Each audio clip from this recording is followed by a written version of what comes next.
Generative AI is in phones, it's in laptops, and now it's in children's toys.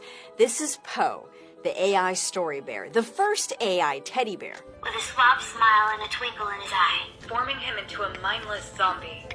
It reads aloud stories created by ChatGPT 4o from OpenAI. And this toy is hitting retail stores this August for $50. Here's how it works.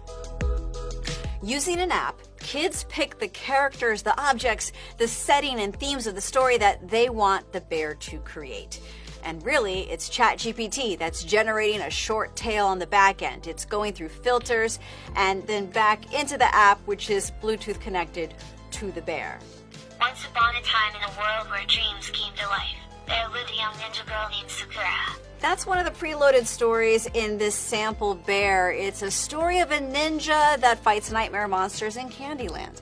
Now, the bear can tell stories in over 20 languages. You can save stories and play them offline by just clicking the buttons in the ears. Now, I've been given this early sample of Poe to try with my kids at home, and I'm told that the voices I'm experiencing are not the final voice of the bear, but I wanted to show you this to give you an idea of how it all works. The final voice is coming in partnership with 11 Labs. It's a company that makes generative AI voices. But even just sitting here filming this video, there's been a few other voices that I've noticed come out. A brave mermaid named Marina swam speedily through the corridors filled with glowing tanks and strange machines. A roller skating nurse sipping a milkshake. A prince riding a motorcycle. And a cowgirl enjoying some Asian noodles. Here's a sample the company gave me of what the final Poe could sound like. The Dragon's Gold. Once upon a time, in the magical land of Everwood, there lived a brave and clever young girl named Lily. She had bright red hair, sparkling green eyes, and always wore a cape made of feathers.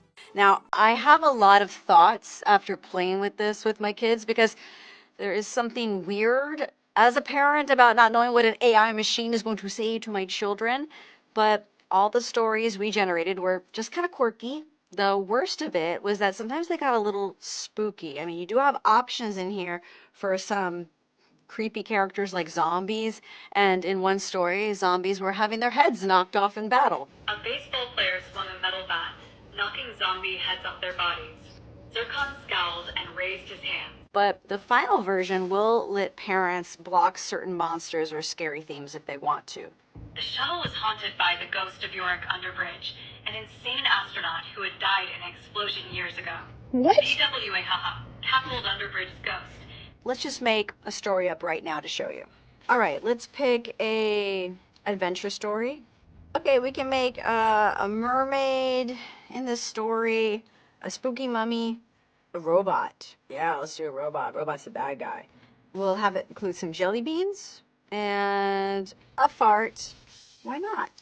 And we'll have it involve teleportation, and it'll be in a secret lab. All right, make up the story.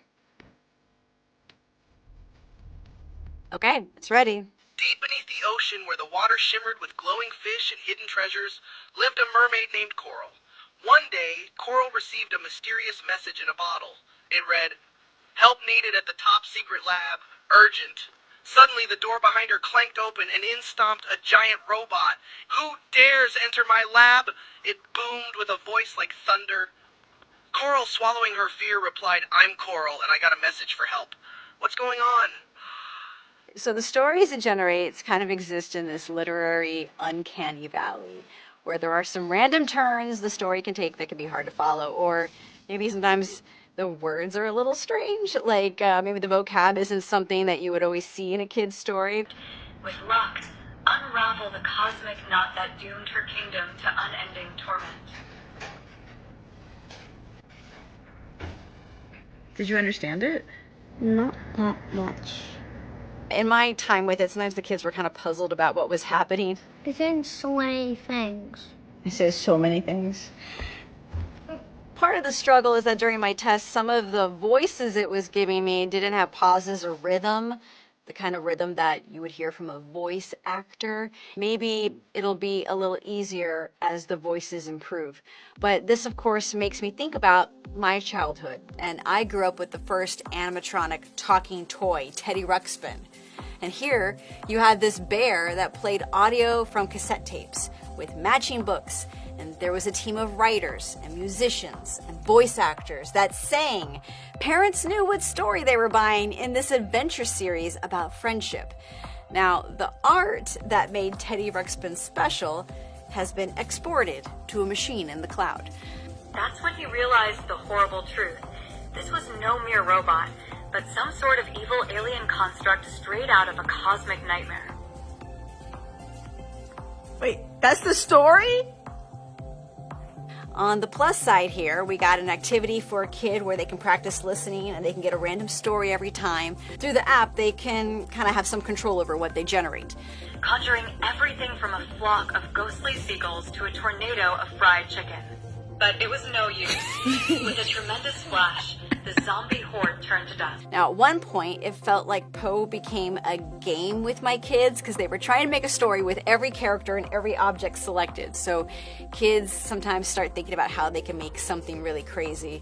What if you do all of them? What if you do all of them? Go ahead, do it. Do all of them. You see, with Poe, it's kind of like trusting a stranger to tell a story to your kid, but the stranger is a robot that other tech companies trust. By that I mean Apple. Apple seems to be okay with using ChatGPT to tell stories to your kids, because in Apple's June Worldwide Developers Conference presentation, an executive said a handy use of ChatGPT would be to have it tell your 6-year-old a bedtime story about butterflies. The Poe Bear takes that same idea. It puts limits on the subjects you can pick and the length of the story, and it sends it to another AI voice program, and the whole thing plays through a squishy bear that takes batteries. Interesting little time we're living in, where AI is now cute. This toy is made by a company called Skyrocket. It makes silly talking toys that use modern tech and sensors in ways to make kids laugh. But major toy makers have been looking at this question of using AI in toys for a few years now. I have seen it at the big toy shows I visit. There are robots that tap into generative AI to chat with kids or answer questions, and some of them right now are pretty expensive. And when I go to these industry events, there are panels exploring how to use generative AI in toys. I mean, take a year ago, where the CEO of VTech said he saw an AI storytelling teddy bear would be the norm by 2028. Well, it is here with us now in 2024. Even if this Poe testing voice is still being worked out, I do expect it to evolve fast. Let me know how you feel about it all in the comments below. You know, AI is a shiny new toy right now for every tech bro out there, but will it also be in your kids' shiny new toys? I'm Bridget Carey. Be sure to subscribe to follow our adventures as we keep playing around in this new era of AI.